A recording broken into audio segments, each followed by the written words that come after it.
बिल्कुल, इसमें दो राय नहीं है। और हमारे साथ राघवेंद्र जी भी जुड़े हुए हैं, प्रदीप जी भी जुड़े हुए हैं। बड़ा पैनल यहाँ पर मौजूद है। राघवेंद्र जी, जो नई संसद है उसमें भारत का नक्शा अगर कहें या कहानियां एक तरह से उकेरी गई हैं, तो अपने आप में भारतीयता को समेटने की कोशिश हुई है।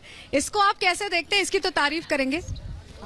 देखिए, भारतीयता का जो विजन रहा है वो इनके बस की बात नहीं, क्योंकि अयम निजा परोवेति। आप तो सर हर बात पे एकदम जैसे नाराजगी आज के भी दिन आपने ले रखी है। सुन लीजिए, अयम निजा परोवेति गणना लघु चेतसाम उदार चरता नाम तू वसुधैव कुटुम्बकम। G20 का यही था कि वसुधैव कुटुम्बकम का थीम था, और वसुधैव कुटुम्बकम की थीम में यही है कि सबको साथ लेकर के चलो। और हम ऐसी आशा करते हैं कि नई संसद भवन में हम जा रहे हैं तो नई सोच के जाएंगे, नई सोच के साथ जाएंगे, और वहाँ वो तलखी नहीं होगी, वो सोच थोड़ा आपको भी चेंज करनी होगी हर बात पे कहीं ना कहीं नाराजगी जाहिर करने की। सुमित, ईडी सीबीआई तो विपक्षी नेताओं के पास रखती है। इसका जिक्र तो प्रधानमंत्री ने अपने इस भाषण में भी किया। उन्होंने कहा कि तलखियां जो हैं वो इस सदन के बाहर नहीं जाती हैं, वहां अपने अपने विचार तो रखने की पूरी तरीके से हर किसी को आजादी। जैसी परंपरा इस पुरानी संसद में रही वो तो नई संसद भवन में भी होनी चाहिए।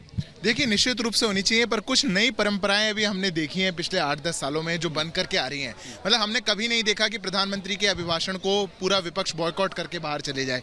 हमने कभी नहीं देखा 17 दिन 20 दिन पूरा एक संसद को ही हाईजैक कर लिया जाए। मतलब एक बिल पर आपकी तकलीफ हो सकती है पर कोई बिल नहीं आएगा। इस देश का कोई भी आम जनमानस के लिए किसी प्रकार का बिल नहीं आएगा, ऐसा नहीं होना चाहिए। और अभी हमारे समाजवादी पार्टी के साथी बड़ा वसुधैव कुटुंबकम की बात कर रहे थे। वसुधैव कुटुंबकम की थीम पे तो हमारा G20 भी हुआ था, one earth one family one future.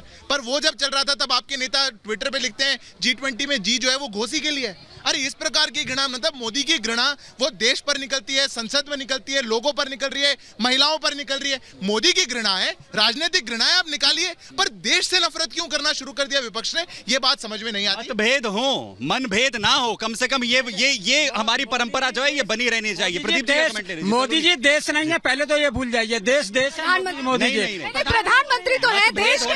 सुनिए किसी सर सुनिए, किसी दल पहले नहीं विरोध हुआ, आप लोगों ने किया, आपने संसद का बहिष्कार नहीं किया। विरोध करिए, वो झेलेगा आपका विरोध। वो 56 इंच का मैंने कुछ पूछा नहीं, चले गए। वो झेलेगा आपका विरोध। ये बताइए, देश के प्रधानमंत्री हैं, अगर वो हम संसद की बात कर रहे थे कि भारतीयता को समेटे हुए, राघवेंद्र जी बात कहाँ शुरू हुई, आप कहाँ चले गए?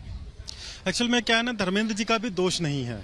वो जो गठबंधन बना है ना, विकास विरोधी, महिला विरोधी, प्रसन्नता विरोधी जो गठबंधन है, देखिए कितनी बड़ी बात बोली कि देखिए आज अगर बिल आ जाता है संसद में, पहला दिन है, परमपिता परमात्मा के पुत्र बाबा गणेश जी का आज जो है लंबोदर का आज दिन है, आज ही से उनकी पूजा प्रारंभ हो रही है।